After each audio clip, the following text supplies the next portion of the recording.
What is a blight tax? Well, Urbanize Atlanta says there's a new blight tax that's supposed to crack down to boost Atlanta neighborhoods. This tax will give greater leverage in persuading owners, absentee owners for the most part, to clean up their property or sell it. Is a vacant or crumbling house or rotting industrial property bringing your Atlanta street down?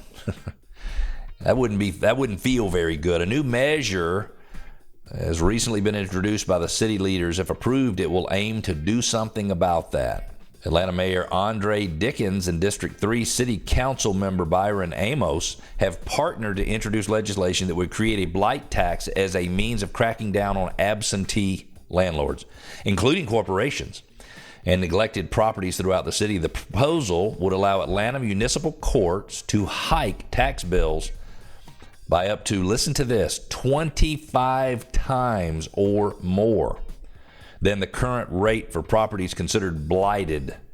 These blighted properties are albatrosses that further cause disinvestment in neighborhoods. The blight tax ordinance would give or authorize city officials to take advantage of a program approved by Georgia voters in recent years that's meant to persuade property owners to redevelop or remediate blighted real estate, according to a city announcement. The tax penalties have the potential to fundamentally change the economics of neglectful land speculation and neglectful landlording. Some key points regarding the potential blight tax: this program would not apply to any property that's occupied. In hopes of further incentivizing homes and property owners, any blighted property that gets remediated and returned to a productive use could be eligible for a discounted tax rate once the work is finished.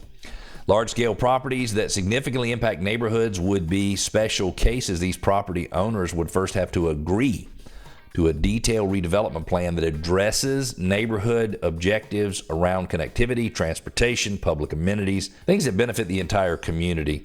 Amos, the council member, said the issue hits close to home in District 3, which covers sections of Midtown, the Marietta Street corridor, and West Side neighborhoods such as Vine City and English Avenue. The district's residents have for far too long been subjected to neglected, blighted properties whose owners are content to wait to cash in. The blight tax will give the city much greater leverage in persuading these owners to clean up their property or sell them to someone who will. Dickens called the new policy another means of rooting out negligent property owners in Atlanta. It will equip, they say, the city with a powerful tool for cracking down on corporate absentee owners.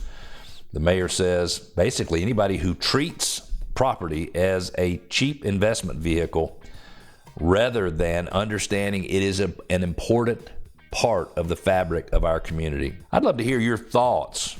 What do you think about a blight tax? Do you think that's fair? Do you think it's justified? Go to GoGaddisRadio.com, GoGaddis Radio.com. Make a comment and tell me what you think about the new blight tax or the new potential blight tax in the city of Atlanta. Some of the information for that segment came from Urbanize Atlanta in July of 2024.